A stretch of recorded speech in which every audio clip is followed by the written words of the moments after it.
Hello, my name is Tal Eliyahu. I'm Russian-Israeli, but I guess you might already have figured it out from my accent. Prior to my current position, I was a full-time pen tester and a CNAC Red Team member. Today, I'm working as a principal consultant in Singapore, providing advisory on cybersecurity aspects of emerging technology and supporting our bank strategic projects. Some of the projects that I'm currently working on are digital smoke screen for red teamers, which already have been submitted to Meter.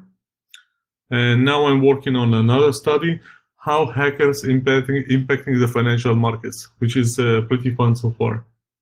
And yeah, I enjoy cooking, doing research, and writing. Please let me read the disclaimer now to get us started. The views and opinions expressed in this presentation are solely my own and do not express the views or opinions of my employer. So you're already probably asking yourself if this is just another talk on ATOs. But in this talk, I want to take you through the end-to-end ecosystem of automated account takeovers, while treating the cybercrime as a fully functioning, profit-driven business industry, considering the status quo that enables the automated ATOs. I also want to discuss my take on the reasons behind this rise and account takeover frauds and the associated costs. And this regardless to the greatest progress that has been happening recently in the overall cybersecurity awareness, whether it's in private or public campaigns. And finally, I will share my recommendations and suggestions to users and companies as someone that comes from a corporate background and not as a vendor. Therefore, I believe my opinion will be unbiased. During the study, we researched more than 30 techniques of ATOs to understand the overall ATO threat landscape, but we decided to take a deeper look on one specific ATO, an ATO that seems to be getting a lot of attention and seeing a continuous growth as it's one of the easiest attacks to automate. This attack offers high gains even for the low-grade criminals with access to a few easy-to-operate tools, and having a massive innovation industry that works behind the scenes as an industry that continuously supports and develops new countermeasures to minimize automated attack costs. Meaning anyone with a passion or a need for an extra cash just needs to hop on and start ATOing. As you already have guessed, the most obvious attack method in this list, which also can be automated in a mass scale, is credential stuffing. We just took this specific attack method as an example to explore the world of automated account takeovers. I could also point you to some of the most interesting ATO methods that I studied and practiced before, like the SDK-based ATO and the cognitive hacks-based attacks to ATO. It's also good to point out that the improper authentication vulnerability is getting a lot of attention in the HackerOne bug bounty program as an attack that could obviously lead to an ATO.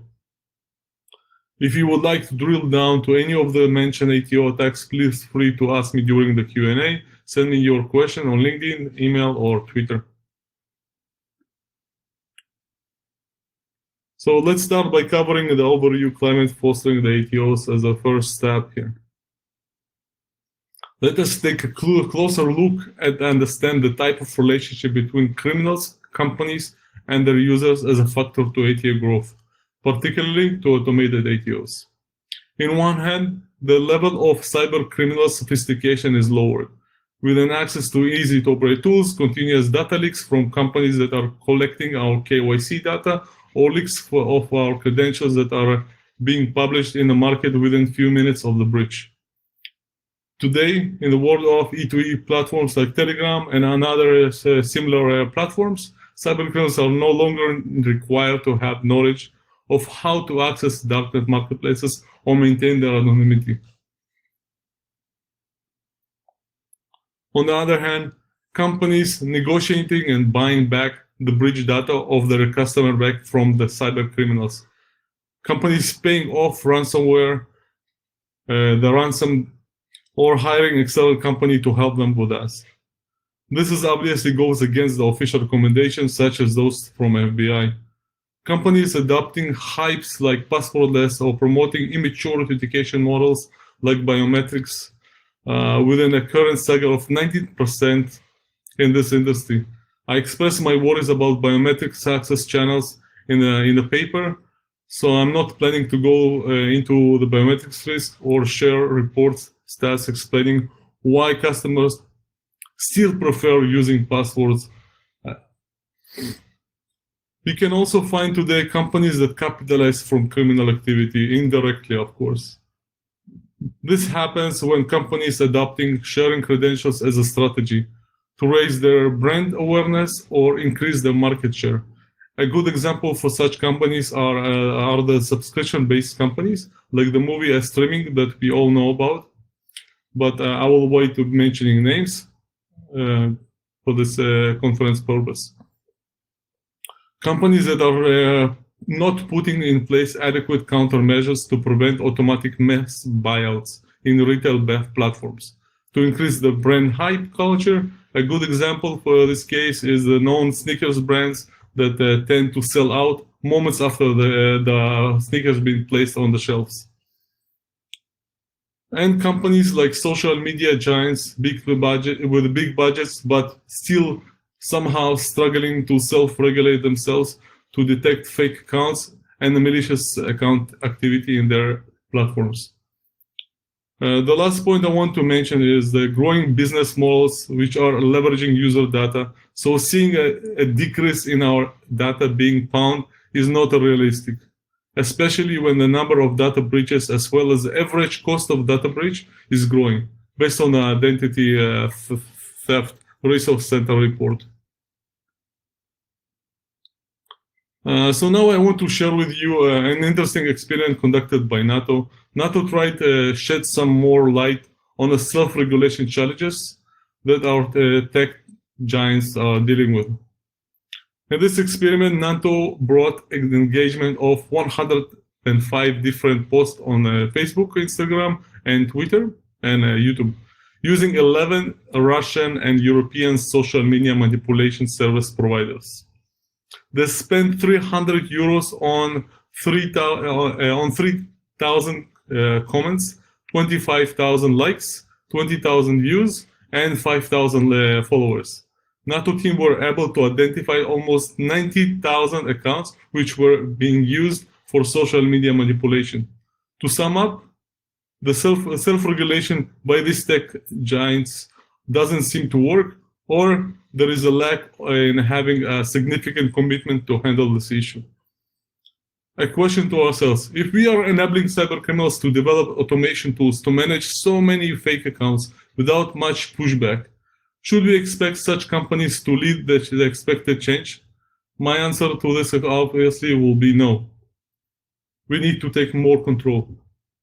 We should be very honest with ourselves. Providing such catalysts of cybercriminals enables continuous development in attack methods. But not only that, such enablement goes far beyond accounts that don't have a big financial impact on us. Such enablement is creating an ecosystem where cybercriminals developing new bypasses to ATO, anti-fraud controls, and other security controls, as we noticed in our study. To illustrate a similar POC, but in a very smaller scope, I put my personal Instagram account to test. I bought a gig on Fiverr that promised me 1,000 brand new followers to like my post whenever I post them, even if I'm posting something silly like the photo of my fan. And yes, as you see, my new fake friends keep supporting me by liking and commenting on my post within seconds of my post. But why should why should not stop? Bot needs to keep generate real traffic. So for following me and other unrelated posts in the BU for a bot to replicate real account activity. I can lie. It's nice to have such close friends that can cooperate, can appreciate my moments of the precious moments of my life. As you guys see, the number of followers are not really getting down. Every time I'm posting something, I will keep having likes. And this is for a very interesting reason. Because if bots are keep liking my post, they will be counted as authentic. So they don't do it because I just posted something. They like it from many different accounts. So this is how they basically show that these accounts are not really bots. They keep liking everything just to show that they are really authentic and they are really following you. It's not because my account is super nice, or as you see, based on my very bad pictures, I'm keep getting my likes. Now that we covered the companies and cybercriminals aspects of this relationship, let's close this loop with the future users and clients. For this purpose, I want to share with you this data glimpse from a data reporter report. This report shows us how our future clients base increased as the digital adoption keeps growing. Looking at these figures from this report and other related reports like the one from Edelman, we noticed that the growing population is more connected to the internet and the number of accounts per user is growing. We also notice as an important figure showing that people's trust on how their data is being handled by this tech company is diminishing. I think we all agree when we say that living in an era of having an online presence comes with a direct cost of having a great chance of being found.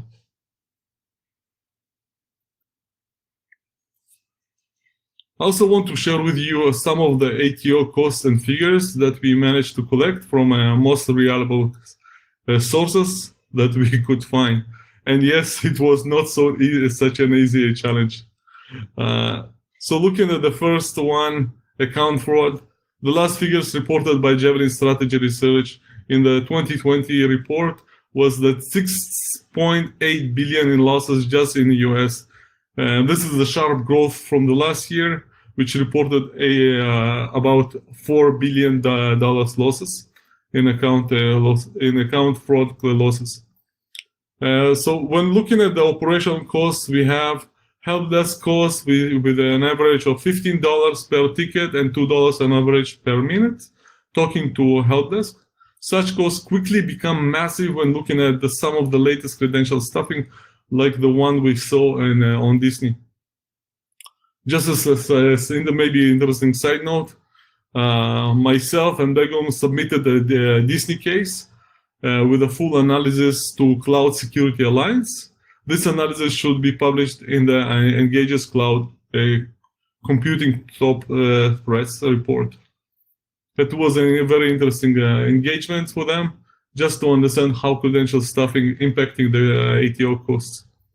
Regarding the trust costs, we observe figures stating that if there is a breach, 81 of people would stop engaging with the brand online, but there are other many different costs with the different parameters that need to be taken into account when calculating the cost. I will drill down to details for every one of the mentioned ATO costs, but we will keep going with this presentation for now. I remind you that I have my contact published, so please feel free to contact me, ask me for questions on any of the mentioned costs. We can drill down to them and talk on each one of them. So next phase will be the role of credential stuffing in automated ATO attacks.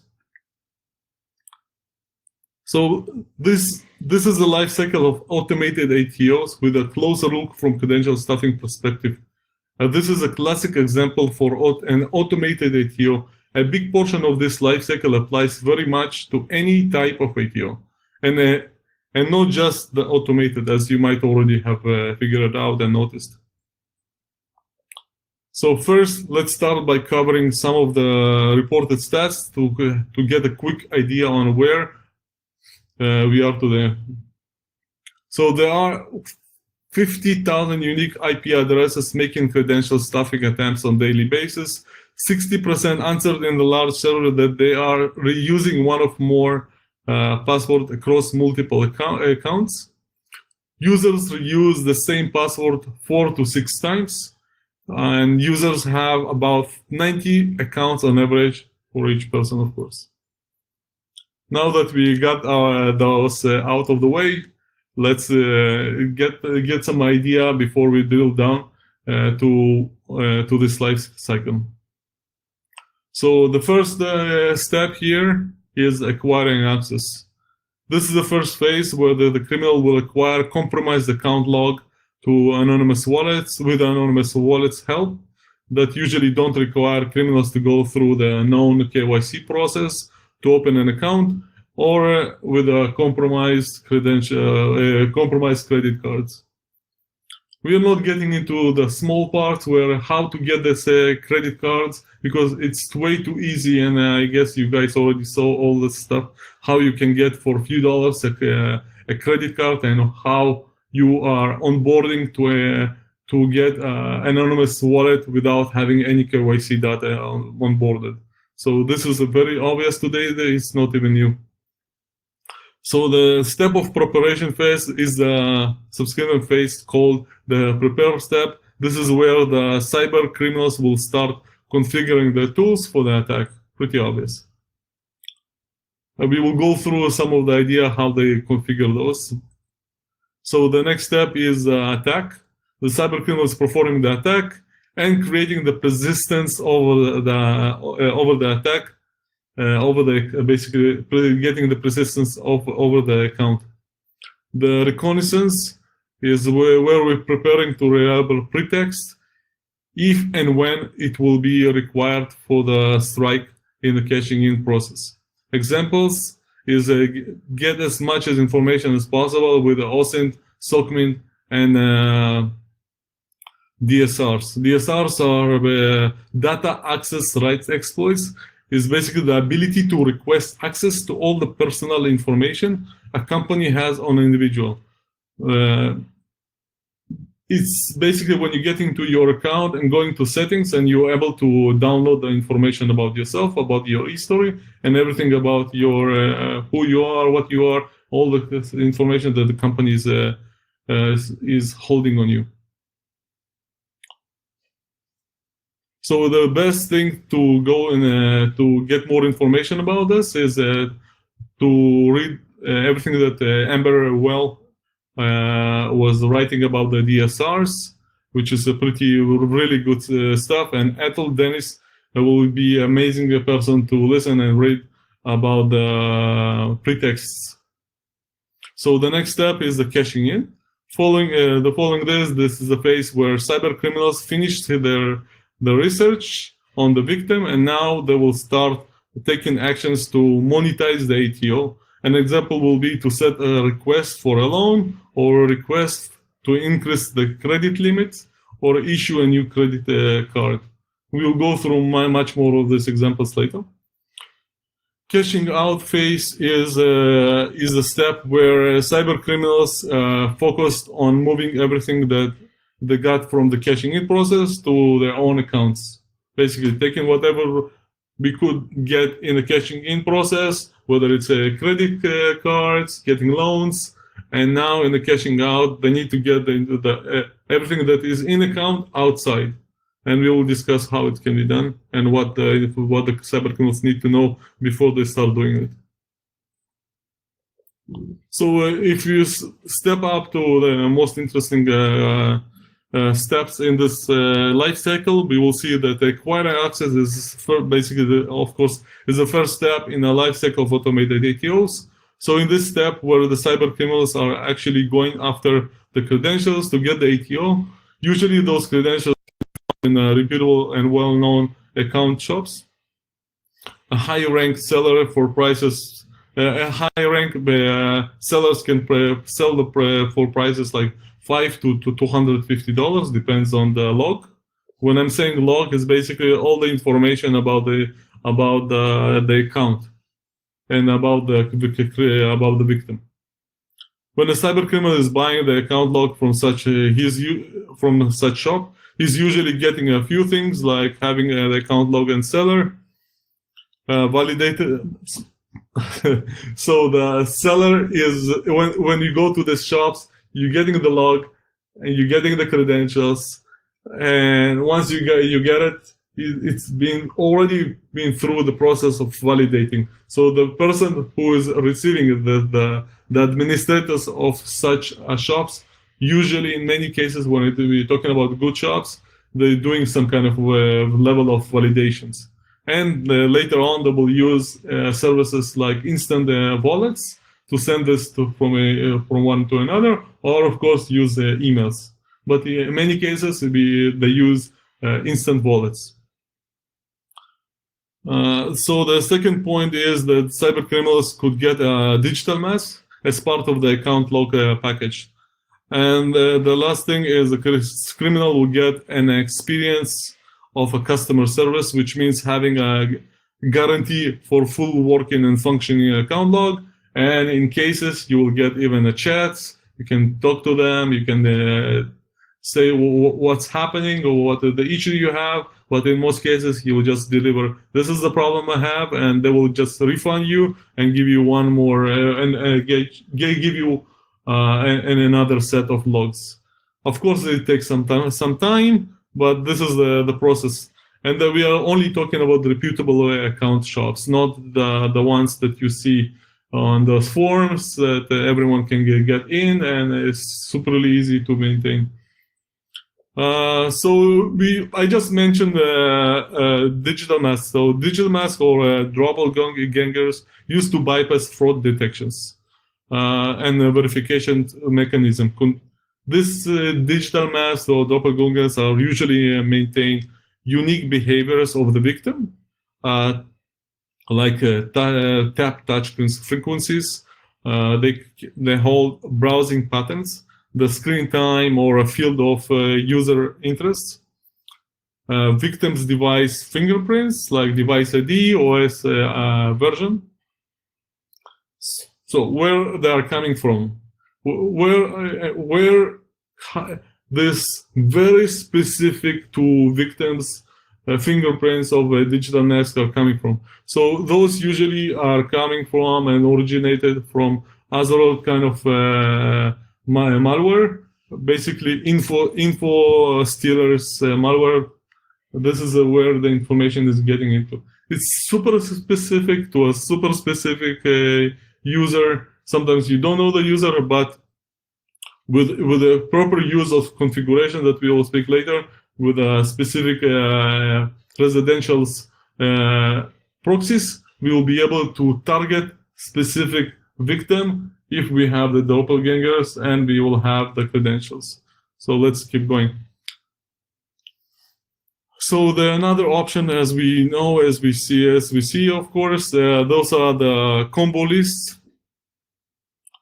So basically, you can purchase or find online for free, or have the most updated list that are already filtered from all the accounts that are most likely not valid, like those that are using very famous passwords. Criminals can even subscribe for a combo list as a service that are available today. So in many cases where you have the hot credentials, those being sold as a combo, as a list, as a service, this is one of the options. The other option is obviously to get all this collection type of combo lists that being published everywhere.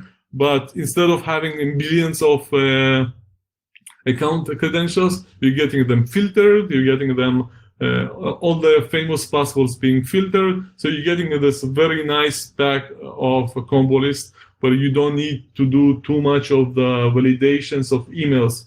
Those will go through the first steps of validating the emails, so you will get a pretty nice, good list after having it filtered. So this one is obviously the less interesting one, and the first one will be much more interesting for people that are really serious about ATO business. So let's just cover a few of the tools that we have here. We have basically 5 types of tools, aka bad bots. And if you go to any research or any of the vendors' reports, that's what we keep seeing. the use of the word bad bots. So I just want to put it out there. So we have 5 tools which we will quickly able to identify as which is the better one, right? So we need to understand what is bad and what is not. So we just go through one by one to understand. So let's start with the most basic one, the quick checkers. As we mentioned before, when you get the huge credential list, this is where you kind of use those. So this will be the Office 365 email checker, which is used as a first filter to check if the victims' accounts are really working.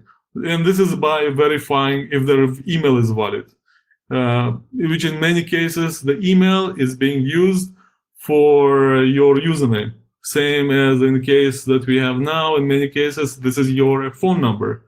So this is the type of the first checkers that we see. Either check your phone if it's working or check your email if it's working. This is just goes as a first step, of course. So the next type of tools are the dedicated tools. And this is like an example will be here, as I mentioned, the Netflix checker. Tools that have been configured to a specific target with a limited options in their settings, like change the type of proxy or loading the combo list, like the infamous collection 2 through 5. So very focused with the headers configured already for the low-grade criminals. So just set it up. You don't need to configure too much of those headers, and set your credentials that you already got, and off you go. And one interesting factor, and I think many people overlook this, is the legitimate tools. The tools like OpenBullet and that originally were developed for developers, QA, and ethical hackers, but cybercriminals defer them to a use of malicious use. This is not the first time. This is one most interesting factors that we keep seeing, how legitimate tools being abused by cybercriminals to their own use. Very straightforward why they do this, and when you have such an amazing support and forums to support this, you just don't need to pay for anything. You just use those forums to help you out with good-hearted people that will help you always to configure your tool because they think you are doing a good thing, a good legitimate use for those. And then we have the iOS all-in-one tools like Sniper, and those come with preloaded official configs that comes from different shops, Shopify, and all this kind of already pre-configured configs for the shops. Like before we had Netflix, but here we will have just a very big list of them. So we will have, and then we will obviously will have the option to upload your own config.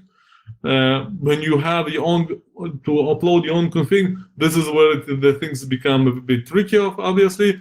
And there's low-grade criminals, instead of doing their own a bit scripting here, they will just go and go to websites where you hire freelancers and just ask them to make those configurations that you then uploaded them here. In most cases, the good freelancers will cost you between $10 to $15 per hour to create this config. So you don't need to go to any forum. You go to a very famous, I don't want to mention their names, where you go to these freelancers. They already kind of understand what you need. No one will speak about this, but they already understand what you need. And sometimes based on the descriptions of these jobs, you see that these people already understand why you're looking for them. So it will be very easy for the cyber criminals to find them on those platforms of freelancing platforms. And the last one is the most sophisticated type of tool. It's not really a tool, but it's basically a script your own tool option. This is where you use Phantom.js, Triple.js, using browser emulations like Puppeteer and Selenium. So the last two options usually go together with the use of digital mask if you have them. In case the attack is targeted on a specific victim, this generally means the criminal will use remote server with RDP, VPS, or a sandbox that goes through the credentials proxies. The credentials proxies, as we could see them, go through 5 mile and super amazing residential proxies where you can get them for a very low price and very close to the victim.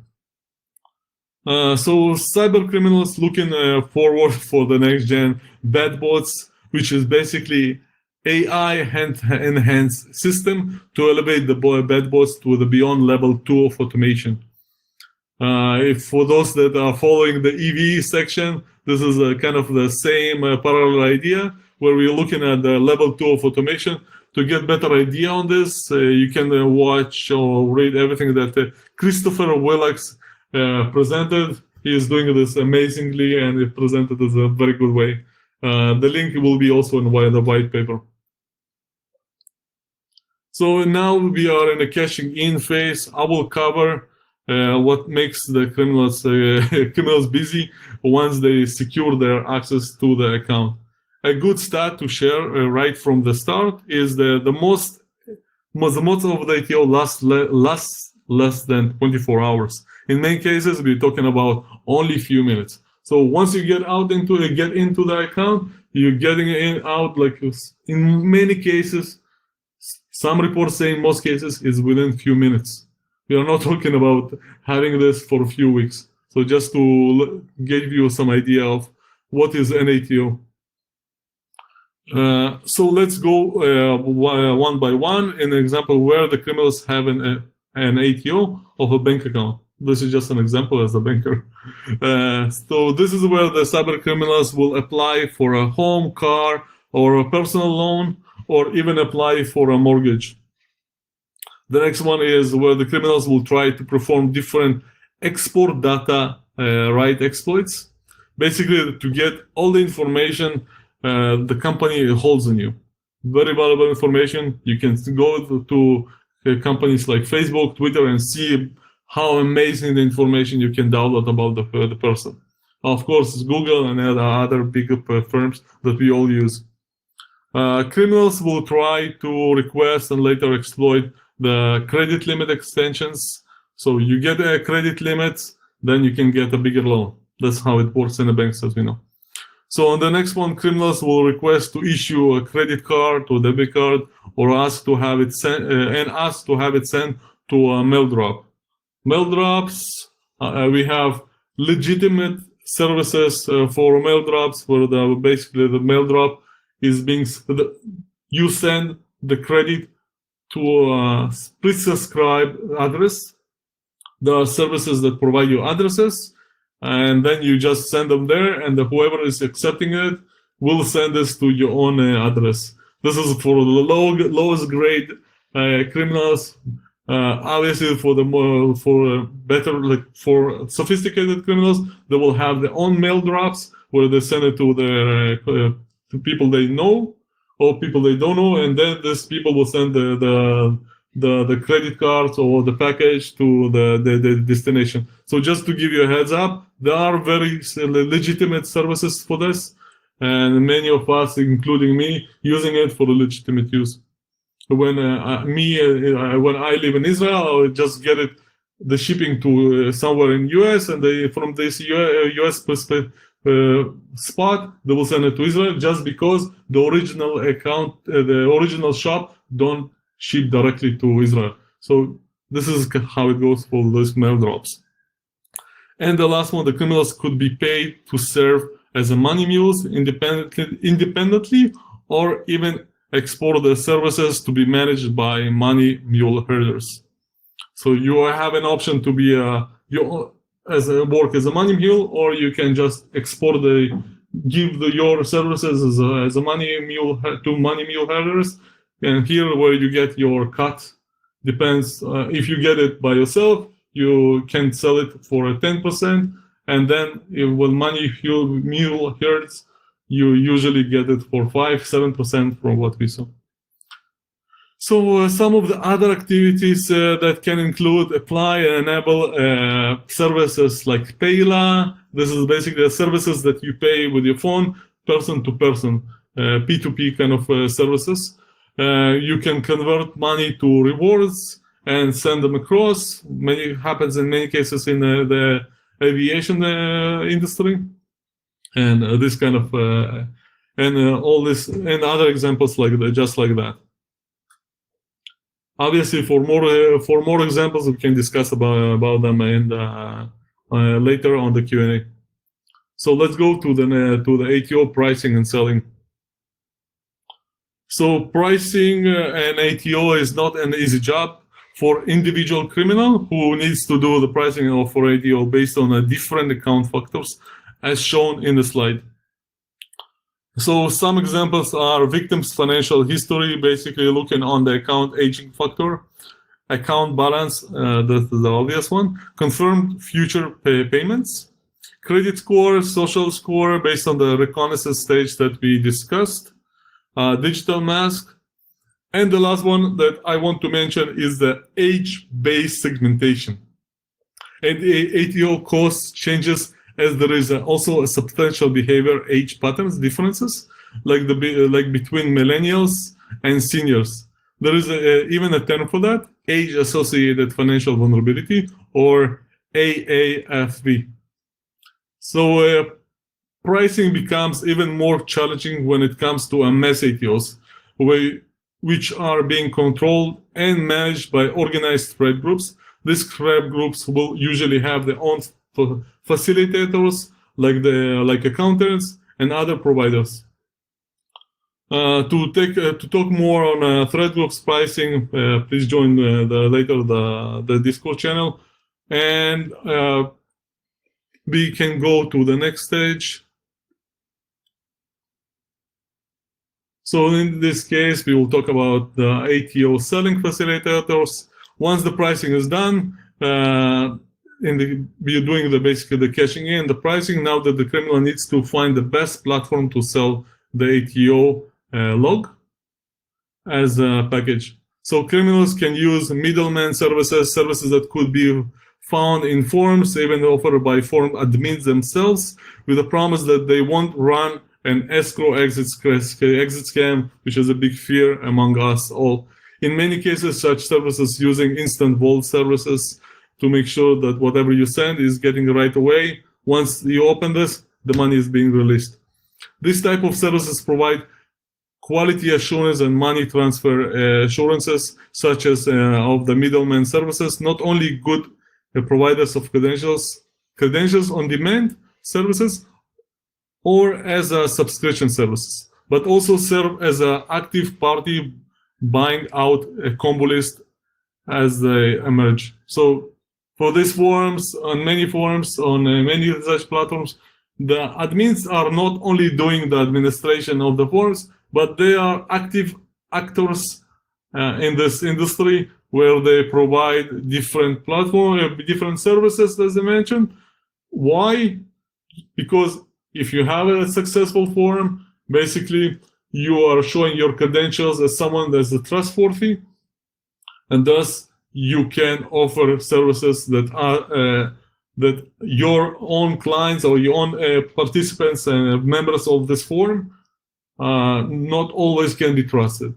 So it's very much you have very different kind of access points to get the information, to get your credentials, either from the admins themselves that operate the forums and operate this kind of other services, or you have the members themselves that provide services. And we will talk about later about the other services that we have here. So one more option is obviously sell the log to an account shop, marketplaces with a seller commission for 5 to 15%. And the other option is sell independently in digital intangible storefronts. For example, Shopee, Zelly, Deer.io. These services offered for a small monthly fee. This type of services can even, as we mentioned, can be embedded directly to the web forms. So not only you have indirectly service that you can sell, you can embed some of those shops within the posts of the form. And in some cases, you can even send a DM to a person with embedded shop front. So it will be super easy for a person to buy directly from your own DM. So amazing progress. And I keep seeing this kind of services, and it keeps amazes me how it's getting done. The last option, obviously, that we see is the Telegram shops. That we see in Discord channels and we see in other channels, but obviously this happens very publicly and super easy to access with Telegram groups.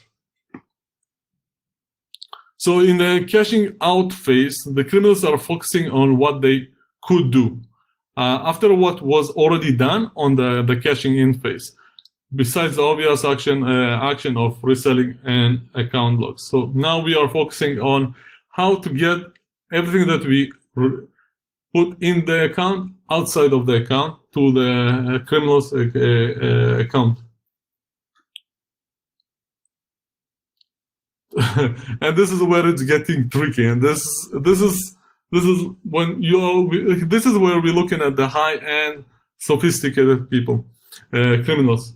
So criminals to securely transfer or any value from the victim's account, the criminals need to be equipped with understanding of regional and international legal regulatory operation measures and AML restrictions, like the ones that being adopted due to the Patriot Act, with a notable example that requires a trace of businesses to report cash transactions of more than 10,000. Some of them you can see here. Cyber criminals also understand that if they will try to outsmart this restriction, they could be issued with a suspicious activity report, SAR. All these different types of restrictions will usually be bypassed with alternative methods to move the money, such as smurfing method, the famous one, which basically means breaking down the cash into smaller chunks and depositing them into different accounts. Some of the other ways are point transfer, setting gift cards, using P2P payments to send money to criminals' accounts using services like PayNow that we have here in Singapore. And the last one, one of the last ones are account ransomware. This means basically the criminal will be asking for some ransom to release the account. So to get the understanding clearer for what is different between SAR, CTR, and why the criminals need to understand them, we could see that in the last few weeks what's happening in a few banks, but we can actually go through them in the Q&A or a Discord channel to go through and understand exactly what is the difference with them and why the criminals need to understand them.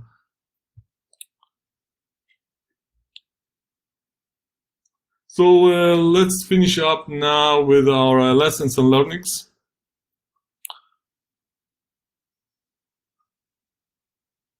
So let's go through a few of them. Avoid the adoption of weak attitudes and mentalities like assume breach and not if but when. Something that we discussed in a white paper. I'm a very much big believer in this. Use one or more lookup services. So one of the few of the lookup services can be found here. Adopt unified standard for multi-channel account accesses. Treat security as a profit driver for incentivizing users to adopt MFA through customer engagement. Some of the examples that we saw are from MailChimp, offering 10% discount for 3 months, even when the clients are setting their own 2FA. And same idea we saw from Epic Games, from us who are playing this probably already know, the Fortnite players being awarded with a credit score to enable their 2FA factor, to enable 2FA. avoid buying bot management tools just because it's blocking bad bots. Not all bad bots are the same. So we saw that several tools that are mentioned as bad bots. So obviously not all bad bots are the same. In many cases, from what I saw from bot management, are very much working on the first, second layer of protection, not really getting to the bad bots or the sophisticated bad bots. So really be aware of what you're looking for. Be aware of data access rights exploits and ask help if you struggle to self-regulate your user accounts. So we saw this from NATO example, and we saw this from different examples, how and why the companies are having such a trouble to find the fake accounts and where to put the right adequate tools and controls to stop this obvious, easy to find behavior. And maybe one of the most interesting ones is optimize your MFA structure. This is by creating collaboration among UI and UX developers, customer experience, and business leads, software engineers, and pen testers. Basically creating a small war room where you discuss about the MFA structures. Very good to understand what's the difference between customers experience engineers and UI and UX developers. So all these people should be in one room where you discuss about your structure. Prioritize frictionless UX while minimizing this risk, which fits your business flows and requirements. In many cases, we see vendors are coming in and saying, this is how you should structure your MFA just because your competitor done. This is wrong practice. You should understand exactly how it works for you. I could give many examples of this, how different seems similar businesses, but very different when you are really going into the payment process and updating details process. Consider pros and cons of different structures, how to combine 3 types of MFAs in a continuous, adaptive, and repetitive authentication process. All these words are maybe complex here, and maybe they seem the same, but the continuous, adaptive, and rotative are very important to understand. We mentioned them in a white paper, where we just need to structure in a way that will be very easy to a person to understand, while having even saving money on the setting them in the right way. We've gone through them several times, so please read more in the white paper if you have some time. To go through some of the suggestions for users, subscribe for lookup services such as Have I Been Pwned, Breach Alarm, Dhash, one of those. Use password managers for all your accounts that are not financially critical to you. Share your passwords in a responsible way. I'm not saying don't pass several passwords. We discussed several business models from several companies that are using this kind of method of, hey, let's share the password. So let's just make sure that we sharing our password in a responsible way when we need them. Get familiar with a way to set security freeze or on credit reports in your country. So once there is a breach, you'll be able to be covered. Stay available to your critical account providers. This is especially important in a case where there are data breaches. So make sure that your account details, phone, email is updated. If you decide not to have one of your social media anymore, your social media accounts anymore, you still better not to close them. Again, not closing them, but you need to maintain some level of control over your accounts. You better choose to suspend or alternatively pollute your accounts with wrong data, delete your posts and albums, change location, generate fake photos of yourself. And remember that you are basically a data asset to these companies. So if you have a polluted data asset, you will not be valuable to this type of companies that are relying only on your data to monetize your account.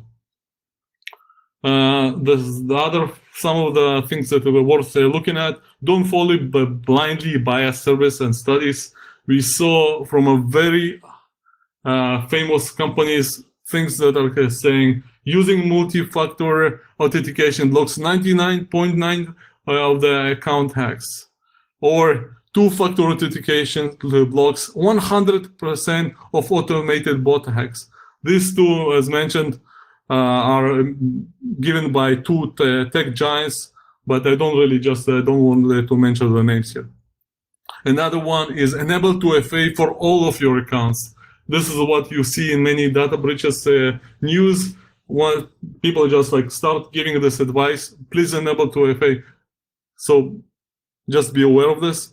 And yeah, I believe in many of us think that YubiKey is a cool concept. Yes, it's nice, but do we really need one more physical key in our pockets?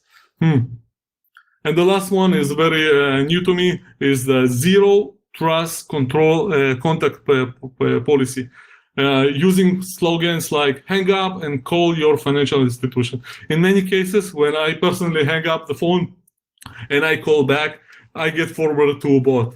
So having such empty recommendations and then redirect me to a bot is not really good practice. So we just need to be aware of all of those. So this link leads to the white paper if you guys want to have a look. And thank you very much. And we'll go now to the Q&A and Discord channel.